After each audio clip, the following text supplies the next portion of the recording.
Kwema, nashukuru Mungu, kila kitu kinaenda vizuri. Baada ya mchezo wa Young Africans dhidi ya JS Kabylie ambao ilikuwa ni mechi ya mwisho ya hatua ya makundi, msemaji wa Young Africans Ally Kamwe alisikika akitoa ratiba kamili kuelekea dabi, ambapo alizungumza akasema dabi itachezwa Zanzibar tarehe 1. Taarifa mlipokea, na ninyi binafsi kama mashabiki wa Simba taarifa mlipokea kwa namna gani? Mimi nadhani yeye kazungumza kutokana na jazba, kwa sababu walicheza mechi wakashinda goli 3, lakini goli 3 ambazo hazina faida wala maana kwa nani. Kwa hiyo baada ya pale nadhani jazba na tulimfanya, lakini kitu ambacho Simba walichouliza baada ya yule bwana kuzungumza, mwisho wa siku ikaonekana bodi ya ligi nao wameridhia kwamba maneno ya Ally Kamwe, mechi kacheza Zanzibar, ni kweli, ndio maana Simba analalamika. Lakini sasa hivi ile kauli imebadilishwa, inaonekana kama Simba hataki kwenda kucheza. Simba hawezi kukataa kucheza mechi hata siku moja, lakini Simba wametaka kila mtu awajibike kwenye nafasi yake. Kwa nini taarifa za bodi ya ligi anazungumza mtu mwingine, hata kama yeye mechi ya kwake, lakini si kuna utaratibu ambao unatakiwa lazima usemwe. Kwa hiyo watu wanaosema kwamba sisi tunakataa mechi, hayo ni maneno yao. Simba kwenye mechi zao za ligi 30 lazima na mechi 2 za dabi lazima zichezwe. Kwa hiyo hayo mambo mengine wote wanaosema si ukasema, mimi nadhani hayo si tuachie viongozi wenyewe, lakini si wanachama na mashabiki tunapambana kuhakikisha tunasaidia timu yetu ili tupate matokeo. Kwa maana hiyo barua ya Simba ni wazi kwamba inapinga utoaji taarifa ambao haupo kikanuni, kwamba ilibidi taarifa itoke kwa bodi ya ligi na sio Ally Kamwe kuwapangia bodi ya ligi waseme nini. Ndio hoja yao Simba hiyo, wala sio kukataa kucheza mechi. Hoja yao ndio hiyo tu, kwamba wao wanachotaka watu rasmi na ndio waseme. Yeye kwa nini kabla bodi ya ligi haijasema yeye kasema? Sasa kuna watu wengine wamechukulia ile kauli tofauti, wanaanza kuongea maneno kwamba si Simba hataki kucheza mechi, Simba anaogopa Zanzibar. Si Zanzibar tushawafunga sana wale. Sisi labda watu wengine hawaelewi, sisi tunacheza na wale tunafunga miaka 7. Kambi yetu Zanzibar, wao kambi yao Bagamoyo. Umeona? Kwa hiyo si Zanzibar ni sehemu ya amani na sehemu ya kwetu kabisa. Sasa sema vizazi vya sasa hivi vinapenda kupandikizwa maneno ambayo wanaenda kuyakubali live. Hasa huyu mwandishi mweupe ambaye yuko kwao ndo anaharibu sana maneno. Huyu bwana, huyu mwandishi mweupe huyu ndo tatizo. Ndio ana waandishi wao. Si mwandishi mweupe ndo msemaji wao, si mwandishi wewe. Na yeye alikuwa mwandishi zamani, sasa hivi kapanda cheo anaongea. Lakini sisi tuambie, hatuogope kucheza kokote. Kama tumeenda kucheza na Experience kwake, tumecheza na National Ahli kwake, tunaenda kumogopa yeye. Tena Zanzibar mbali, wapeleke Avic Town.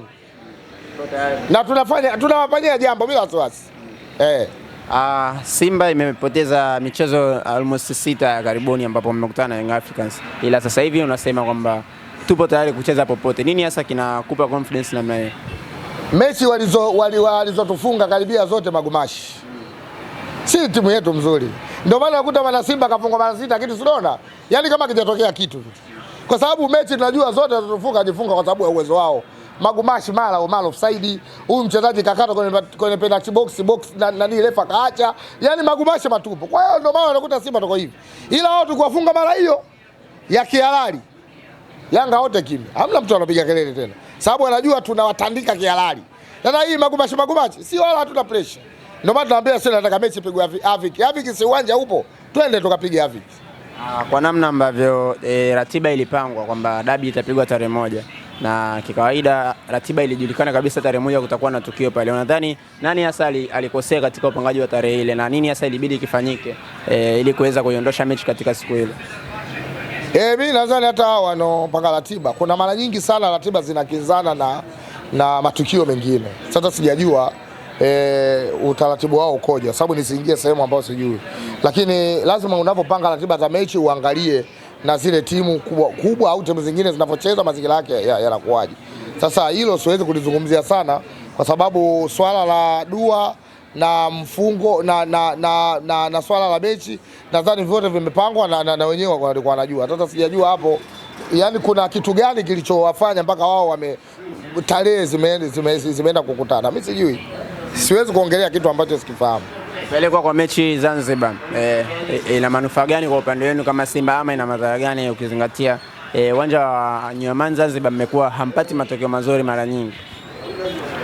Sisi madhara hakuna madhara. Sisi Simba kutopata matokeo sio uwanja wa Amani peke yake. Uwanja wote siku tukiamka vibaya jamaa kituzidi wanatufunga. Mbona tushakufungwa Mbeya, tushakufungwa Arusha, tumefungwa Mwanza, tumefungwa Mbeya, kwani Amani peke yake? Amani si ndio taifa ligi? Kwa hiyo so kwa sababu ya uwanja wa Amani ndio maana tupate matokeo. Sisi popote tunapata matokeo na popote tunaweza kupoteza matokeo. Na tunajua popote tunaenda tukapata sare, ndio mchezo wa mpira. Watu wa Simba wengi wanajua maana ya mpira. Mpira una matokeo matatu. Kuna kushinda, kuna kutoka sare na kufungwa. Kwa hiyo matokeo yote yatakayotokea hilo nadhani halina shida. Bani, katika maoni ambayo mashabiki wa Simba wamekuwa mkitoa mara nyingi ni kwamba katiba ya Simba ibadilishwe, kuwe na wadhamini watatu, na sasa tunaona Makonda ameenda kutoa kauli moja, na hivi sasa tunavyozungumza ni wazi kwamba katiba ya Simba inaenda kubadilika na itaruhusu wadhamini kuwepo zaidi ya mmoja. Kwako kama shabiki wa Simba, umepokeaje taarifa ile na unatamani nini hasa kiweze kufanikiwa katika taarifa ile? Ni sawa. Kwa sababu hata huyo mmoja alikuja na Simba tukafanyikiwa. Tukafikia hapa leo tulipo mpaka wengine wanazungumza. Na hata wakija watatu na maana hayo maendeleo yataendelea. Kwa hiyo milango imefunguka. Kuna watu walituambia wapo, si nataka tuwaone waje kuweka hela. Waje. Ndio wakati sahihi ambapo wanachama mnaenda kupata kadi zenu pengine? Wakati sahihi ipo kikatiba, na kadi ya wanachama klabu ya Simba ni haki ya kila mwana Simba. Kwa hiyo so kama kuna mtu mwingine atamkataza mwingine asipate kadi. Wakati ukifika watu watajaza fomu na watu kadi watapata. Wanasema mpaka yule kuna jamaa mmoja mashabiki wa Simba wa Yanga wanamwataki sana kwamba naye ni wa kwenu. Umeona taarifa hiyo? Yupi? Haji Manara. Sasa yule mwanachama wao amemnunua. Wanasema Simba Manara mwanachama wao wamemnunua. Si huko kwetu alishaondoka, tushachukua hela. Si tushachukua hela. Umeona, lakini anachozungumza juu yake. Wao wenyewe kwa akili zao. Ila wakulungwa wao wenyewe wanajua. Kuna mkulungwa akasema, wanaosema si hawa wadogo dagaa. Mtu gani wa Yanga mkubwa akamkataa Haji? Alichokizungumza Haji siku ile alipofanya interview na chombo kimoja cha habari, kwa upande wako ile interview ulivyosikiliza, Haji Manara alikosea wapi? Amezungumza uhalisia. Amewatetea mashabiki ambao wana hali ya chini. Leo huwezi kuchukua dabi ukaenda kupeleka Zanzibar ligi kuu Tanzania bara. Unachukua na unaenda kupeleka Zanzibar, unategemea nini?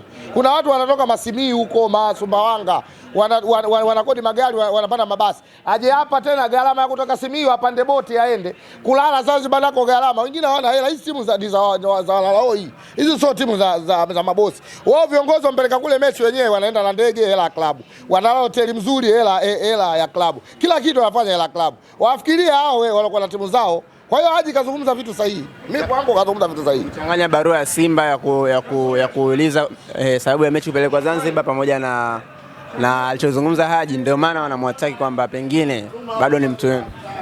Hapana, Haji mwanachama wao na amemnunua. Kuna Haji, kuna yule Meja, wote Yanga wamenunuliwa. Timu yao si ina hakika ina tabia kununua mashabiki. Simba tununuaji. Wao si tumewauzia Haji kwa faida na tumewauzia yule Meja kwa faida. Si tunauza napata faida. Tumeuza Dese kwa faida. Tumeuza Aua kwa faida. Tumeuza Kibu kwa faida. Na tumemuuza Haji na yule Meja kwa faida. Kwa hiyo si tumewauzia wao wamtumie wanapotaka wao. Kwa hiyo sasa kama yeye kageuka sasa anaenda kuwabadilikia, sisi ndio alituhusu. Sisi tushachukua hela yetu tumemaliza. Maanisha wanafaisha kwa upande wetu. Kwa upande wetu tushamaliza. Sasa hivi zamu yao. Si walikuwa wamemnunua ili aongee ovyo. Sasa hivi hawamtaki tena. Nadhani kuelekea michezo miwili ambapo ni ya ligi kuu, na tukumbuke Simba imetoka katika mashindano ya kimataifa, hivi sasa mnaelekeza nguvu zote katika mechi za ligi kuu. Hivi sasa mnaelekea michezo miwili ya ligi kuu mkoani. Tutarajie pengine Simba inaenda kutetea pointi zote 6 na kurinazo Dar es Salaam. Nia na malengo yetu ni kupata point 6 Dodoma. Tuna mechi ya Tanzania Prison tarehe 22, tuna mechi ya Dodoma Jiji tarehe 25 Jumatano. Mechi zote ngumu, lakini malengo na nia ni kuhakikisha tunapata matokeo. Leo tunafunga safari kuelekea Dodoma kusapoti kama mashabiki na wanachama klabu kuhakikisha timu yetu inapata matokeo. Lakini kwenye mechi hizo tunajua mechi ya Dodoma Jiji ni ngumu sana. Dodoma Jiji mechi yao na sisi kama fainali na au zaidi ya fainali. Ila tunachowaambia Dodoma, tuna mechi ngumu sana tarehe 1.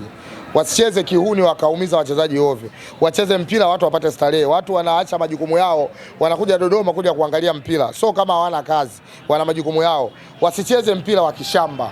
Wacheze mpira, tuangalie mpira, atakayefungwa afungwe kihalali na tupate matokeo kwa sahihi. Ila tuwaambie wana Dodoma wote, Singida, Mpwapwa, Kondoa, Babati, Morogoro, Gairo wote tukutane uwanja wa Jamhuri Dodoma, twende tukasupport timu yetu, na tukitoka hapo tutaelekea Zanzibar kuhakikisha tunapata matokeo.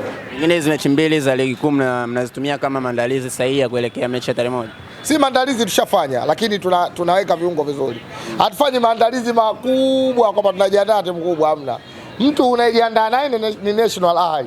Sasa unaandaa na mtu jitu kubwa zima limezaliwa 35 mpaka leo linafurahia nafasi ya 10. Wewe unaona hilo jitu lina akili hilo? Wewe kubwa zima limezaliwa 35 leo katika zile top za kafu liko nafasi ya 10 linashangilia. Wewe unaona hao watu wako sawa? Kwa hiyo si hatuendi kufanya maandalizi. Tunaenda kucheza mechi zetu za ligi zidi ya Tanzania Prison na zidi ya Dodoma. Na tutacheza mechi ya ligi zidi ya nyuma mwiko Zanzibar. Tunaenda kuuchomoa mwiko Zanzibar, kubaki hamna kitu. Shukrani sana, kutakia kila laheri kuelekea safari yenu pamoja na michezo ile mbele. Nashukuru sana, watutakie kila laheri na tuwaambie wana Simba wote wa Dodoma. Tukutane uwanja wa Jamhuri, na nimefurahi leo niko na ndugu yangu JB 64. Hebu JB 64. Mbona uko mbali bwana rafiki yangu? Au nitaki tena? Eti wewe chawa Mangungu. Wewe na JB Lambda. Huyu bwana. Ujue ngoja nikwambie kitu bwana JB. Kaa usiwe na wasiwasi. Ngome hii iko vizuri sana JB. Huyu bwana ndugu yangu. Umeelewa bwana? Huyu bwana ndugu yangu. Na wote tuko katika kutetea logo hii. Ila kwenye mafanikio mimi niwaambie wa Tanzania, hamwezi kuwa wote kwenye mstari mmoja. Lazima watu mkinzane, mkwazane, muongeane mtakavyoongea. Mwisho wa siku mtapata kitu kilichonyooka na Simba isonge mbele. Ikisonga mbele tutaenda kufurahi wote. Huyu ndugu yangu. Huyu si Msambaa, wewe Msambaa. Hii ngoma mdengeleko hii. Wewe uko mdengeleko hii. Hii Rufiji shambani. Wanasema kwenye familia ya watu ili inyooke. Kama mko vijana zaidi ya wawili, lazima mgombane. Unajua watu wengi wanachoshindwa kuelewa, sawa watu wa Simba wengi tunaangalia matokeo, sawa. Sasa kuna baadhi ya watu sisi hatuangalii matokeo kwanza ya on the pitch. Tunaangalia